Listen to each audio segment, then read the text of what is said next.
So this is Ray Bun. He had just dropped the Rebirth EP. I very much liked it. I think it's a very relatable piece of music. If you just want to give your words on it or talk about what the creation process was like, that'd be great. Yeah, so for this EP, I started off just writing the songs first. For me, I want my lyrics to read as poetry. So I want them to read out loud and have a rhythm to them, and also have power to them when I say them out loud definitely. without any music. And because the instrumentation is just what keeps people interested, right? But at the end of the day, I want people to actually listen to what I'm saying, because I do put a lot of thought process into it.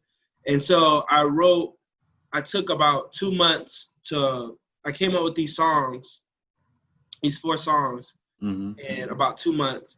And then I practiced them, for about 2 weeks before I went to the studio at Orange Studio.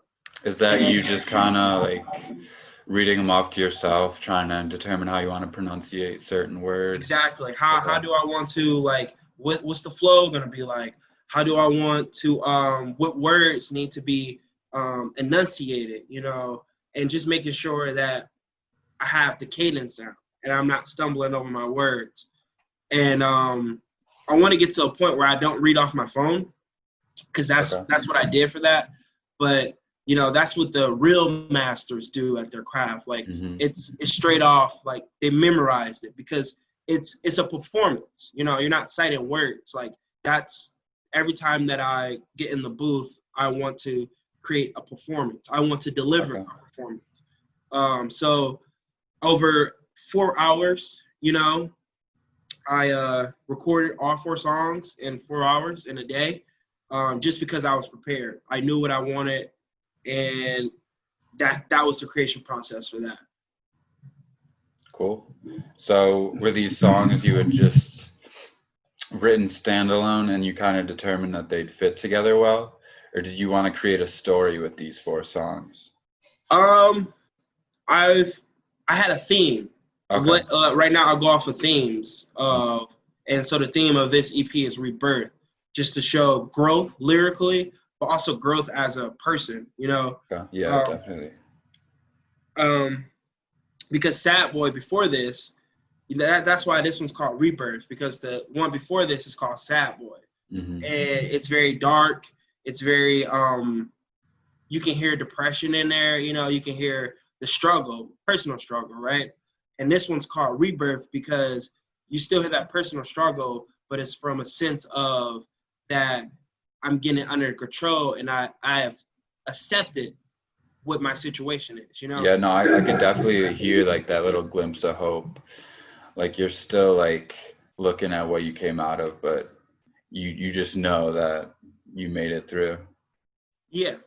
So these songs, like I wrote them down and they have a theme, and I knew that they went together just by what I was talking about in them. It's different aspects of myself or different aspects of an emotion that I've experienced, let's say since I graduated college, that's kind of, because Sad Boy is kind of that emotion where I was in college, the emotions I was dealing with, and I would say Rebirth is the emotions that I'm dealing with now, present day. So I wanted to give people a present day look. Would you say a little bit of your Corona quarantine emotions got in there? Oh, this is before Corona. Oh, really? Okay. Yeah, this is before Corona, right before Corona. I recorded, I think Corona here was like March. Yeah, March. I was doing this in it was definitely springtime, but yeah, it was before Corona, like right before Corona. Yeah. So you had mentioned graduating. Does that mean you graduated this winter? Yeah, I graduated May 2019. Oh, gotcha. That's exactly when I graduated. Oh, nice. Congratulations. Yeah. All right, yeah. So you were talking about how you really just view your songs as poetry. And when you said that, like a specific, I guess, 2 verses came to mind from the song Perception. Yeah. And just the way you enunciated it, it was really mastered. I just wanted to say. Thank you. But if you could just mind like explaining what you meant by these. It's Mhm. these soles on my feet are way too comfortable. All these scars on my skin, I wear like trophies. Yeah, so that stanza right there, it's I'm the sole benefactor, sole owner. These soles on my feet are way too comfortable. These scars on my skin, I wear them like trophies. Like that Mm-hmm. has to go together because I'm an independent artist. So um, I'm fighting for a chance to be seen, fighting for a chance to be heard.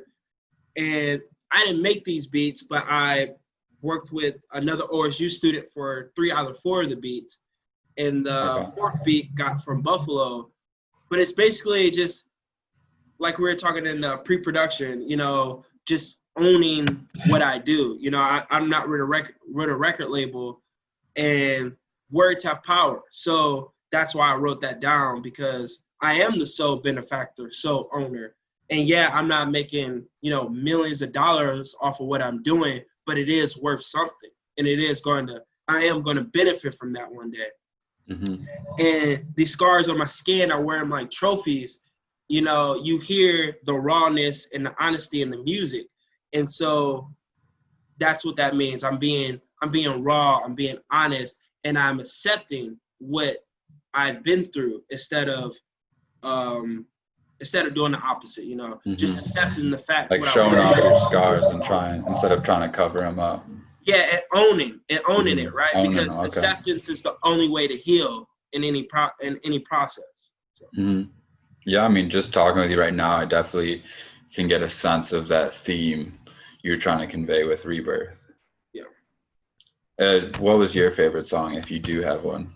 It goes between a lot of them, but it has to be "Missed You," just because Okay.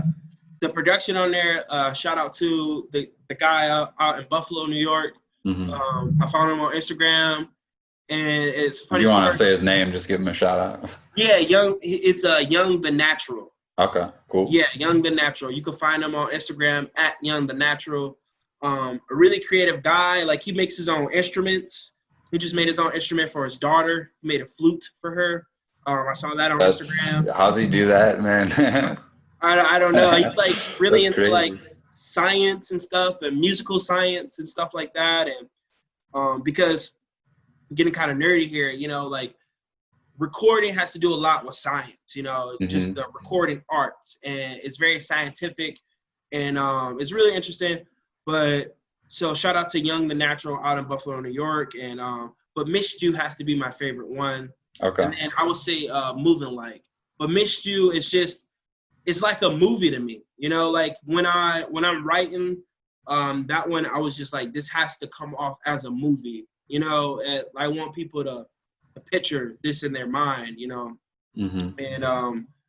and that's another thing, like the performance aspect of it. I want people to visualize, to be able to visualize these things in their heads. When I listen to some of my favorite people like J. Cole, I'm able to visualize his metaphors, which just makes it even more better. The fact that I can close my eyes and from word to word and stanza to stanza, like he's taking me on a journey. Yeah, I mean, that's just beautiful poetry right there. Yeah. And the fact that J. Cole, I mean, there's so many other rappers who just mastered the lyricism. Yeah. Like Kendrick specifically comes to mind. Yeah. Like, man, like he speaks of like poetry but with beats on it, and you're like, this is just art speaking to me right now. It's crazy. Yeah, especially like Pimp a Butterfly, right? When that first came out, I was like, it was weird, but when things are weird when they first come out, that's how you kind of know they're like going to be great. Because I didn't get it at first, but I like went through it, listened to it, and that's a classic album. Like, Oh, dude, no one would disagree with you. yeah, So out there too, like coming from Good Kid, Mad City to that, it's a complete 180. And now, and just like, J. Cole, and I'm pretty sure Kendrick's the same way. Like, it's about like making a classic for them. Like, that's what J. Cole says. Like, he doesn't put it out if it doesn't feel right. And that's what it was for me with these songs. And I had to learn that. Don't just put out music just because you want to put out music. Put out music because it excites you. It's exciting to you. Because when you put it out, there's a chance that a lot of people aren't going to listen to it. In my case, I got 46 listeners right now on Spotify. I think I have like 48 followers. So I have to be proud of my product because I can't let these numbers get to my head. I have to know that I put my best foot out there, So I mean, there's so many people I know that would just love to hear that, starting with 6 monthly followers or whatever they have. Yeah. You just got to view it as the art you put out there and putting your piece of your soul almost. Yeah. You want it to be perfected. You don't want to just put out a half-assed piece of music. Yeah, and don't get me wrong. I think when I first started, that's what I would do, just because I was excited about showing people that I can rap, that I can make music. I make music, which is fine. But, for me, I got to a point where I was like, okay, I started getting around like veterans around Columbus, and I started seeing how they would move and how they would drop music and how tactical they were. And then how that coincided with, the bigger artists in the world and how they were doing it. So I was like, okay, you have to be strategic, right?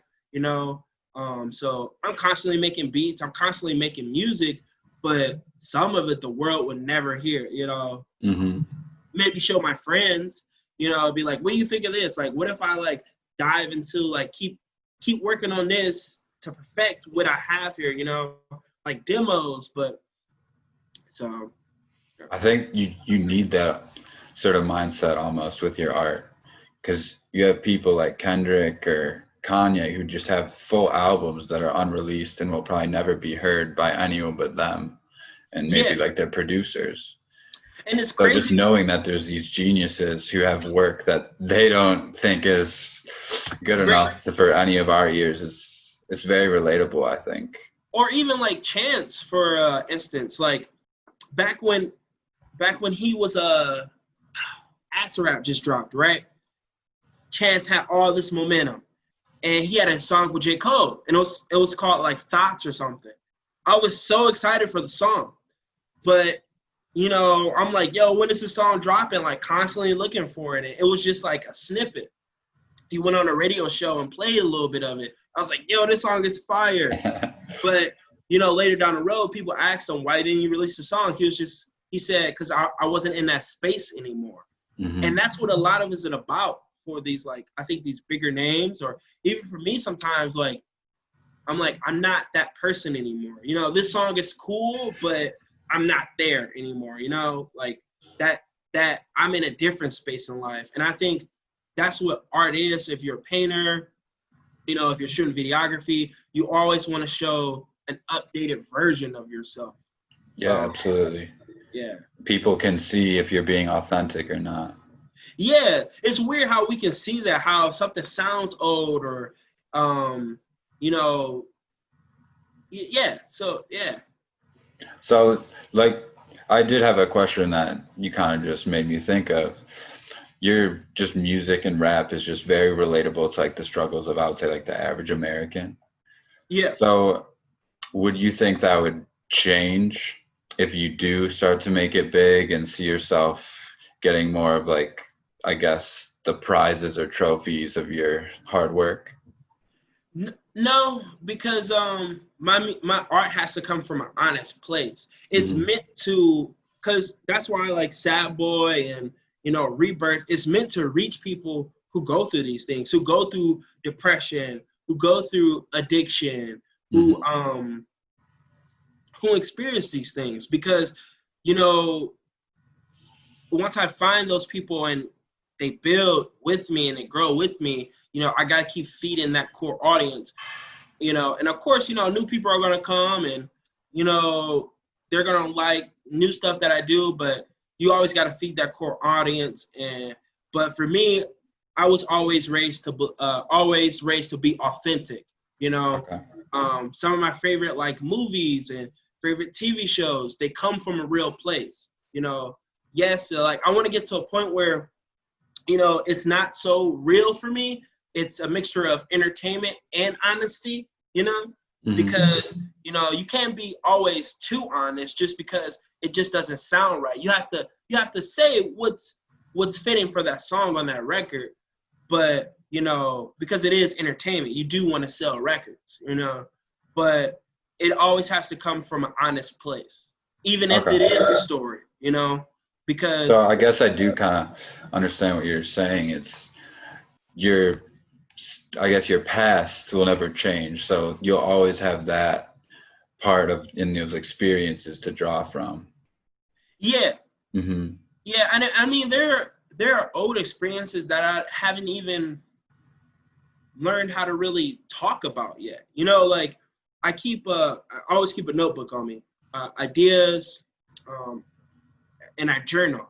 How I'm Okay. feeling that day, and it's important for me to express how I'm feeling in written word before it gets to lyrics, right? Because I have to know what pieces and parts to take out of that diary or whatever. It helps me like kind of shift through of how I'm actually feeling. And later on, I maybe look back, and that's how I kind of find my content too. You know, um, So so you but ever find yourself just exhausted after a long day and you be like, ah, damn, this could be a good song.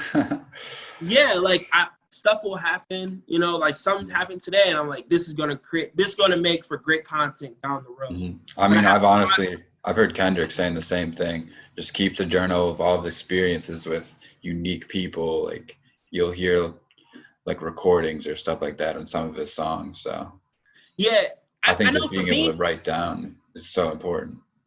for me, it's capturing an emotion. For Mhm. I maybe not like I know Kendrick's a storyteller, J. Cole's a storyteller, but for me, I want to relay an emotion on a Okay. record. I want people to walk away being like, he was expressing happiness there. He was expressing this there. You know what I mean? Like, because Hmm. that's where I'm trying to like convey to the audience, like emotions. I'm really trying to stick that out there. And yeah.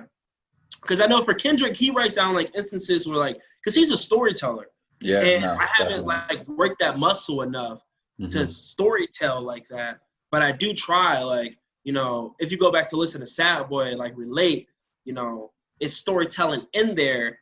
But when people talk about storytelling, like with J. Cole's and Kendrick, like the whole song is a story, you know. Yeah. So I haven't gotten there to that point, because they're really good storytellers. And so right now, like what I'm really good at, I would say, is conveying an emotion, a feeling. Because honestly, I'm super emotional, so that's why I keep the diary, Okay. because it helps me just process certain emotions, and then I take that emotion later on and I put it to a record, if that makes sense. No, definitely, man. So what specific emotion would you say for Rebirth? I know you'd kind of like mentioned it, just like you're improving on your lyrics and you're kind of like a new person almost. So what specific emotion would you I would say say that tries to bring? I would say personal. I would say joy. Joy? Okay. Yeah, joy, because Hmm. joy is something I was always taught that no one could take away from you. Like Yeah. even in your bad times, you have to have some sense of joyfulness. Some sense of that it's going to be okay. And that's what Rebirth conveys to me. Even with the cover art, I bought those roses and I made that. Like we didn't get You that take off that of. picture? Yeah, Oh, like sweet, dude. I loved it. I worked with this guy named Kojo. Thank you. I worked with this guy named Kojo, and Hmm. even in the cover art, I want to convey emotion. Because when you get a book, or when you buy a CD, or you buy a T-shirt, it's that cover art that makes you buy it. It's that picture.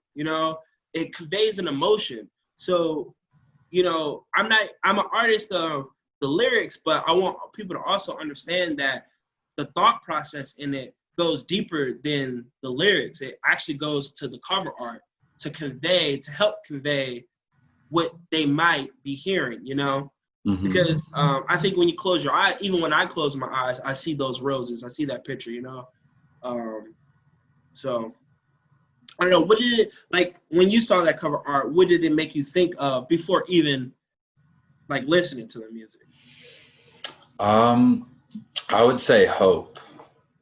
Like it, I really don't know. Like that's kind of hard. The specific cover art Yeah. to me, like I did think it was a very thought-provoking image. Uh-huh. It makes you think like, why would he choose this for a specific like hip hop album? Yeah. And the music and the songs itself, I would definitely say kind of had like that quality of hope. Like it might be a little bad now, but I see the light at the end of the tunnel per se. Yeah. Hmm. Yeah. Well, and that's what I want though. It was meant to be thought provoking, you know, like, and a lot of my ideas, man, like I go walking a lot, and I think that came to me while I was walking or running, you know, and I was like, that's what I'm gonna do, like, because I love flowers. Like I have some right here, you know. I buy them for my girlfriend, but I also just buy them because I like to look at them. Like they make me feel good, you know. Yeah, no, that's just the human quality, man. Something about flowers. Yeah. Pretty, smell good. Yeah. So, would you say your drive for making music is to try and express your emotions and to have the listener experience kind of what you were feeling during that time? Yeah, definitely. Yeah, it's expressive experience. I want to get to a place where it's just entertainment. I mean, it is entertainment, it's music, right? But I think like when you listen to me, like it's a lot to chew. You know what I mean? Like you gotta Yeah, definitely. like sit down and like, okay, like what did he say there? And you know, I want to get to a place where it's also just fun. You know, it's just like casual listen and it's just fun. But I'm not there yet. You know, I would like to get there. I don't know how to do it yet. You know, people ask me like, you know, why don't you do like something like Playboy Cardi or something upbeat? I don't know how to do something upbeat yet. I haven't found that upbeat version of myself. You know what I mean? Like, and of course I make upbeat trap beats. You know, I make them. I just don't know how to write to them. You know, I write to them, and you know, sometimes the lyricism, you know, the song is good, but I don't feel it. You know, it doesn't hit home for me. It doesn't give me that excitement.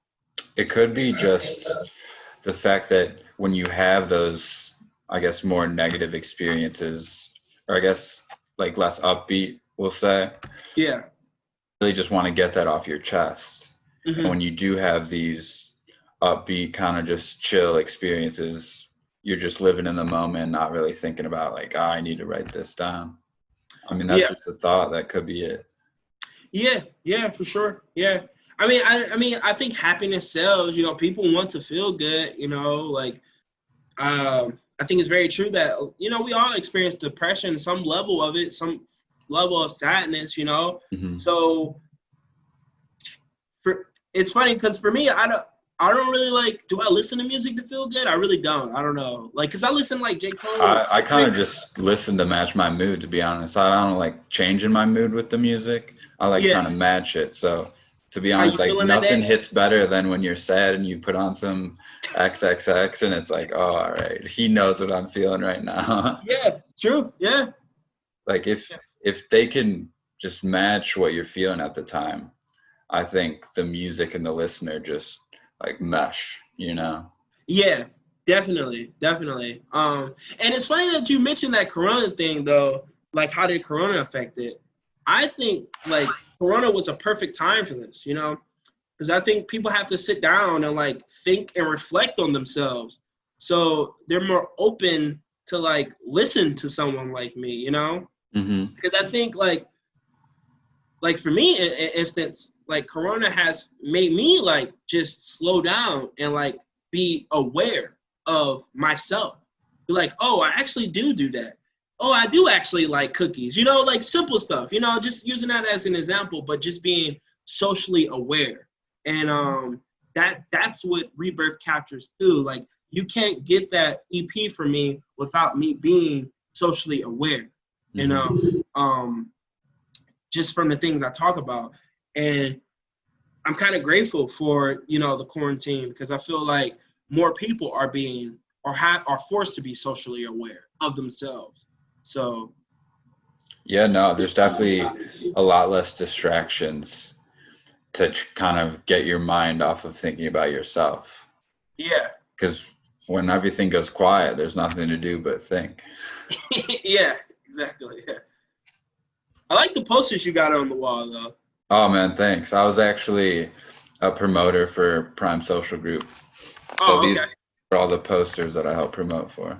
okay, that's sweet. Yeah, it makes sense on why you're doing this. You enjoy music. Oh man, I've been involved with so much of Columbus. I was marketing for the Columbus Symphony. Oh wow. I'm I guess I'm currently a stagehand for Express Live in Newport, but obviously there's no concerts going on, so Yeah, I'm out of yeah, work.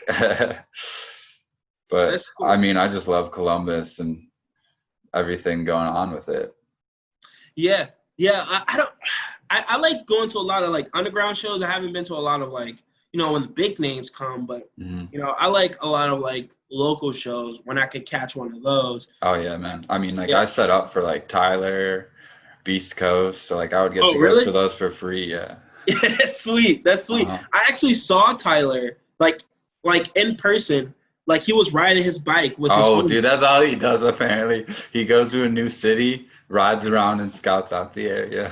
Yeah, and that's what he was doing. And like me and my girlfriend were driving, and I looked to the right of me, and I was like, "That's Tyler the Creator." She was like, "No, it's not." I was like, "Yeah, that's Tyler the Creator." It was so on brand because like you look at his album covers, he had the hat, he was on his bike just like he was on there, and I was just like, and we circled back around and we saw him again. I was like, "Yeah, that's Tyler."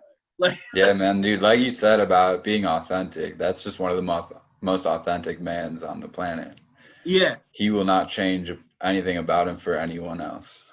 Well, also too, like I just love how he's authentic. I love who he really is. But I heard a story about Biggie Smalls, right? He had a picture and let's say like the complexes of a world of a magazine, and I think he had like a flannel on, a lumberjack shirt, some Mhm. jeans, some shoes, and I think he had a hat or something like that. And he said he wore that outfit like for a week straight so people could recognize him.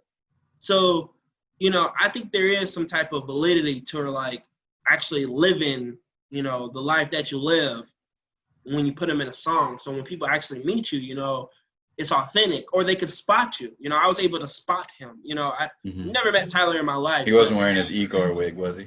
no, yeah, yeah, Nah. yeah.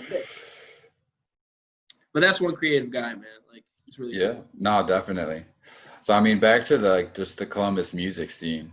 Is there anything in particular that you just love about Columbus, or do you think that's I really unique to the city? I love the live music. Okay. I love going to see a live band in Columbus, Do you especially specifically mean artists from Columbus that play live there, or just like yeah, the venues themselves? artists from Columbus. Okay. I love going like right before Corona, I was throwing an open mic, and I would have all types of form of art come. Hmm. If it was spoken word, if you wanted to give a speech, if you're a speech writer, like there's art to that. I didn't care. I don't care. Like go ahead and do your thing. But I invited bands, I invited poets, I invited rappers, I invited singers, just to do their thing on the stage. It is called The Lab. I hope to continue to do it when it gets back. But I did at Cafe Kerouac. So I Oh just man, love, cool place for sure. yeah, man. And you don't feel obligated to like be on point, even though you want to as an artist. And that's why it's called The Lab, because, you know, like comedians, what I do wish about Columbus, it was just more of a support of the local underground scene, right? Mhm. Because when you talk to your friends, you're like, dude, this is cool. I'm definitely coming to your show because I've filmed shows and I've had like 50 to 100 people come. Not for me personally, but like for everybody that was on the bill. You know what I mean? That's a lot. That's a lot Yeah, of no, people that's to huge. get into one room. Hmm. So, but also for the performance aspect, I look to comedians, and that's why I started the lab. Just a place for artists to come to practice the craft, because the performance piece of it is very important. That's how you make your money. Hmm. That's how people learn about you. And so that's why I love live music, because it's its own performance art. You know, you have to learn how to be an MC. You know, you have to learn how to control a crowd. And I love going to see other acts and learning from them how they, what they bring to the stage. Okay. So for all the people listening that live in Columbus, where would they want to find you performing live? You said Cafe Korak.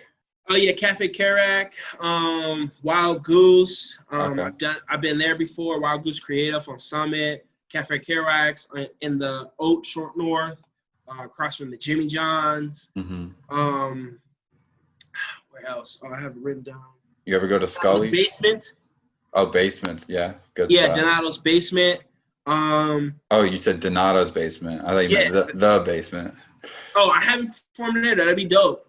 Mm-hmm.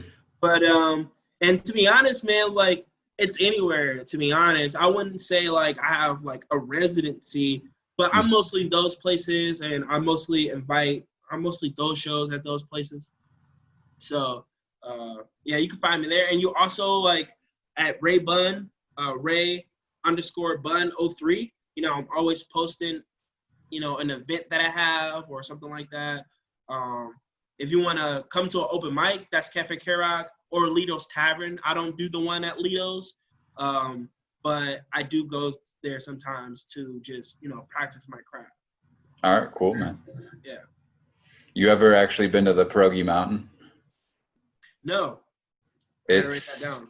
It's on Summit. It's this super tiny place, and they got like the best pierogies and really cheap beer. Really? So if you want just like a smaller venue to perform at, definitely check it out.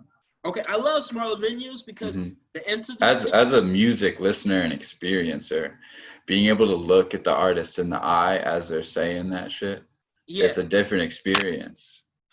And I think you learn more from the smaller rooms, right?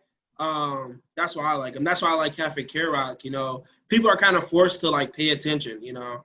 And also, if you're going to those places, you know the people who come there are looking for music.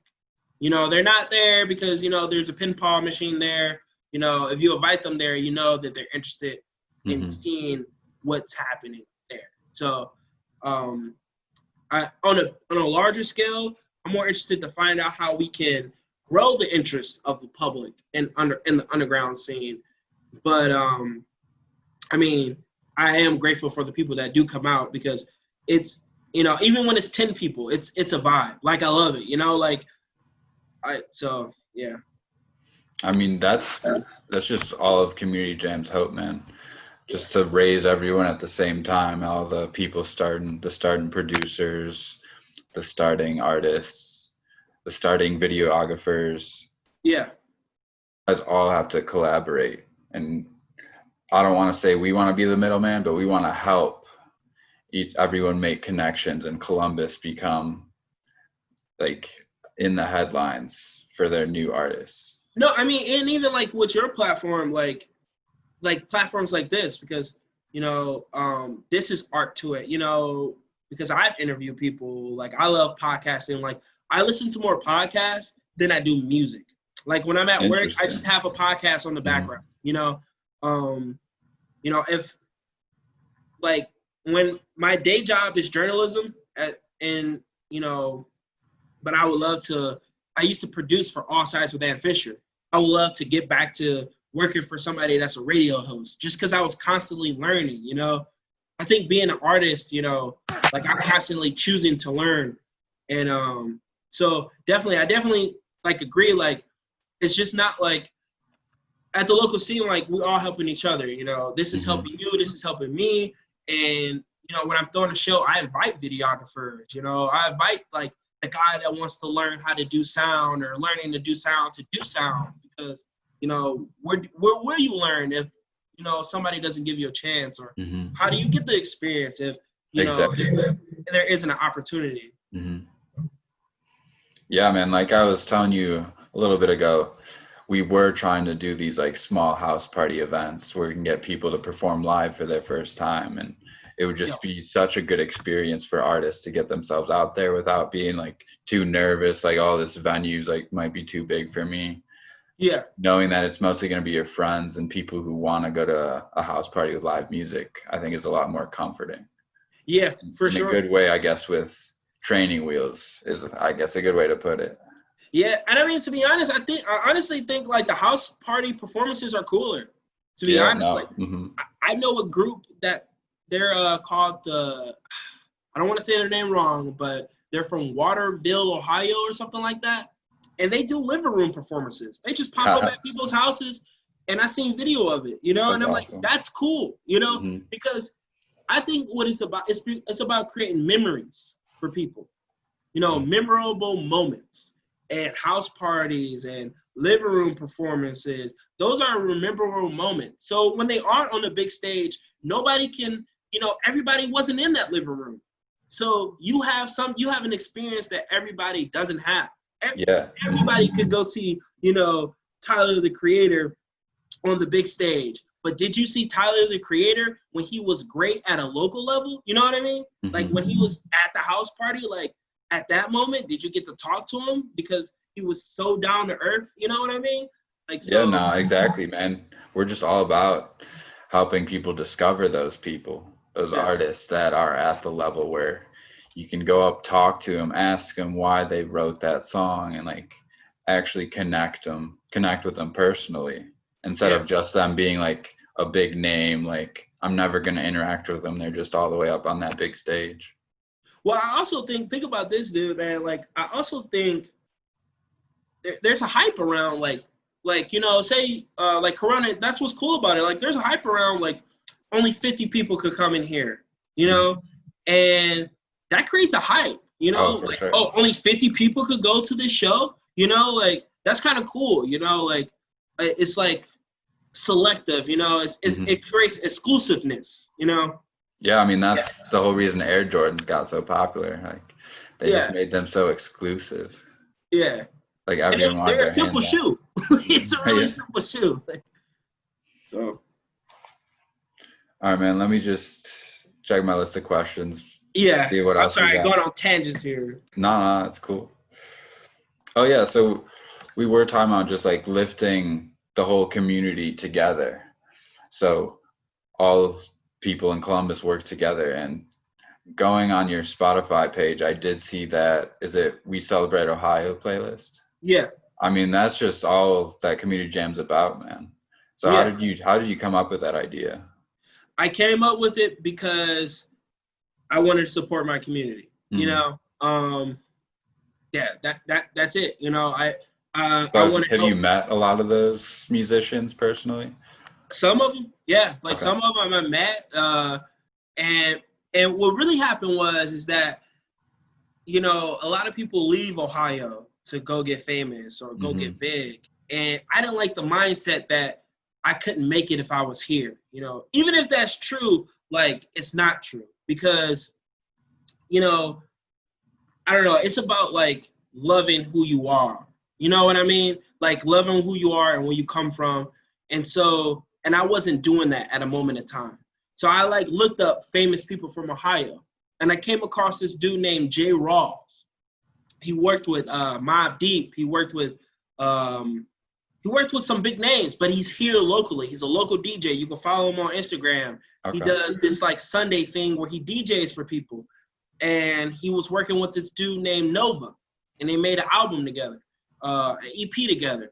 Excellent, bro. Like excellent EP. And that inspired me to create the playlist because I was like, there are just gems here locally. Like there is great local music here, you know?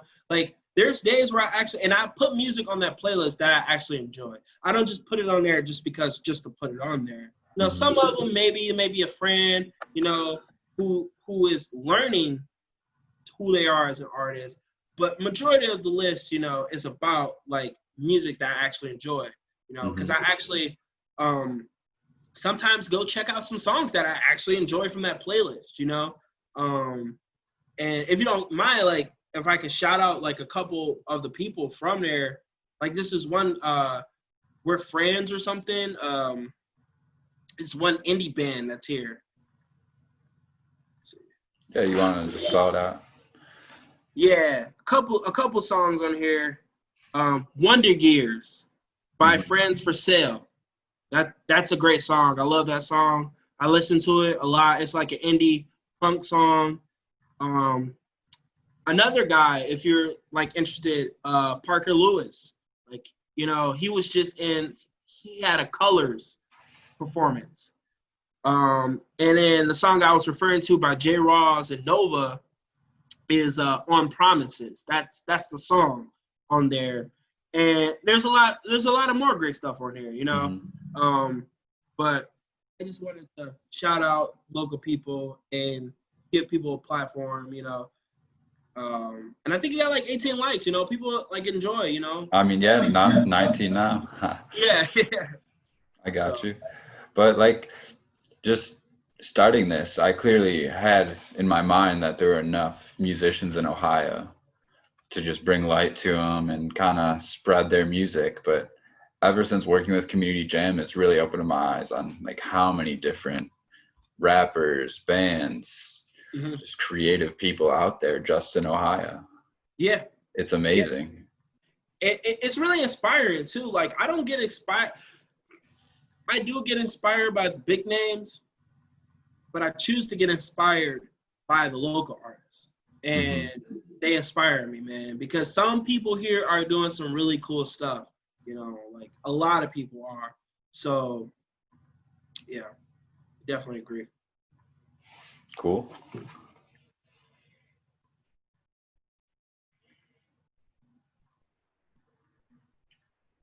So what would you say the biggest challenges are to get your music out there and to kind of accumulate those fans that follow you as an artist? I would just say exposure, just Mhm. finding ways to expose your music. We talked about the reach, reaching a bigger audience. Mhm. Um, because like for me, I have like 630 followers right now. I don't want to post too much because probably only a certain percentage of those people actually click on it. Like I do the Instagram ads and everything, but like when I look at the analytics of how many people actually click on the ad, click on my profile, and then actually from the profile click the link in my bio, it's very few. Yeah. And it reaches like I just did an ad recently. It reached 24,000 people, you know, and I want to say, I didn't get 24,000 clicks, Oh, never that but way. No. yeah, yeah. But I would just say exposure, and I would say the difficult thing for me at a local level is just staying positive about it.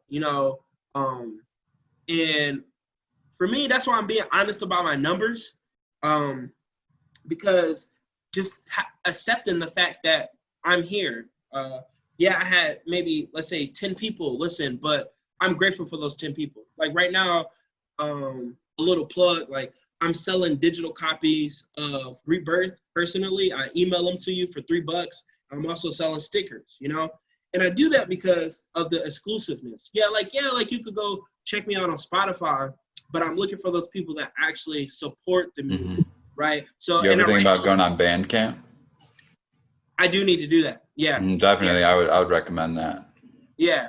Because like you want to find out how many people actually support the crowd, and Hmm. then once you have, even if it's one, you need to learn how to expand from one. You know, No, yeah, every number starts at zero.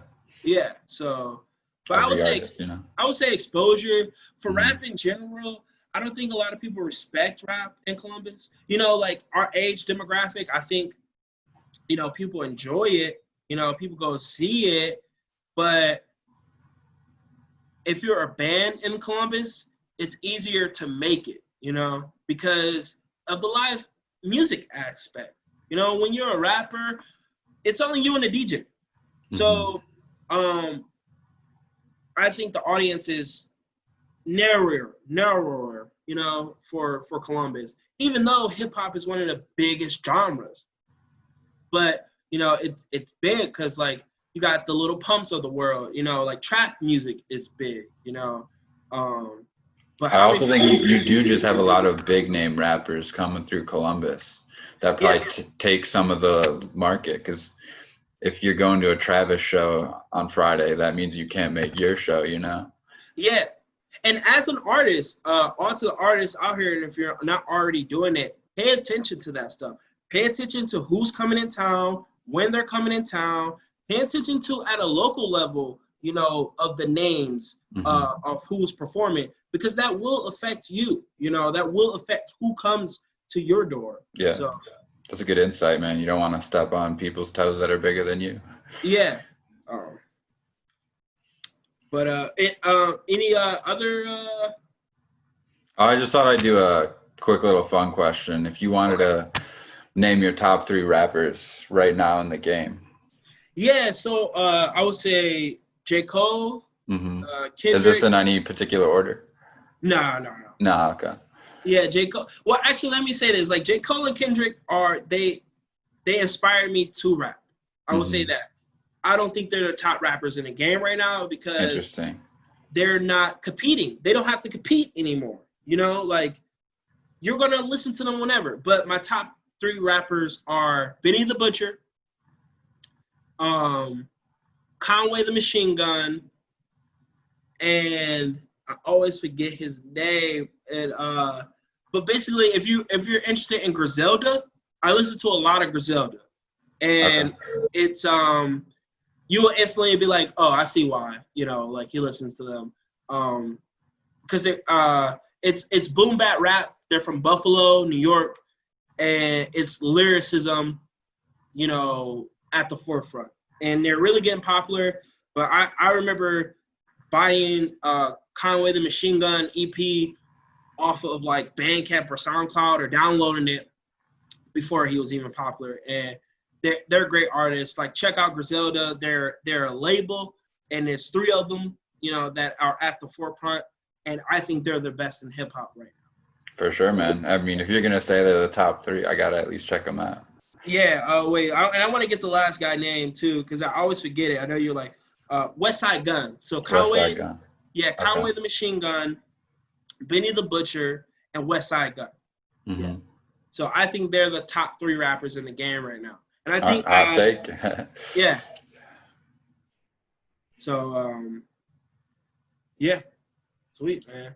Cool, man. I just love your views on how you are getting your music out there, what drives you, and just how you view the scene in Columbus as a community rather than like, I got to compete and get more listeners faster than this rapper. Like, they're taking some of my fans on this night for my concert. Like, I'm really glad that you view it as a necessity that you all share each other's names, give each other shout outs so you can build your fan base together.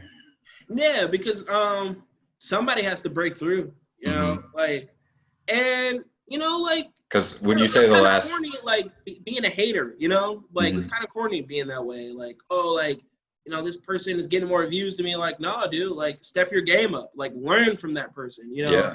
That's why I say I get inspired by people who are doing great locally, because I have a local blueprint. I can go talk to that person and get ideas. Like his name is Don D now, but he used to be called like something else. And but I learned from him, you know, like he lived down the street from me, and I saw how he was moving, and he basically gave me the blueprint on how to improve. And now I'm doing that for other people, you know, like, you know, this is what you need to do to like really make people start paying attention, you know, like this is how your Instagram should look. You know, you shouldn't drop music like you should only drop music every so often. You know, people, you need to build a hype around yourself. And, you know, those are the things that I learned, you know, from local artists who are doing something here. So cool. Yeah, I mean, I'm glad that you're learning, but at the same time, you still understand you have a lot to take in. Yeah. So I'm just going to give a little shout out to ourselves. We do have a music promo checklist. If you want to go in through our Instagram bio. And it just kind of gives a bunch of different things that you basically need to be doing. Like, obviously, as an active artist, you'll have a lot of them done, but hopefully it'll fill in your promotional gaps. No, for sure. I'm definitely going to check that out. For sure. because I mean, like, there's always something to learn, man. And it's just great. I've showed it to artists before, and they just say it's a great way to visualize what they need Really? to get done before their thing drops. Oh, really? All about Is it building downloadable? Like, is it like a screenshot or a something? Google Doc. Oh, sweet. Okay, sweet. I'm gonna go check that out. Yeah. Sweet, man. Yeah. All right. Well, it was great talking to you. Great meeting you. Yeah, for sure. Likewise. And I'll be hitting you up about that open mic for sure. Oh, for sure. Thank you. Nice meeting you, Yep. man. Good luck. Thanks, man. Peace out.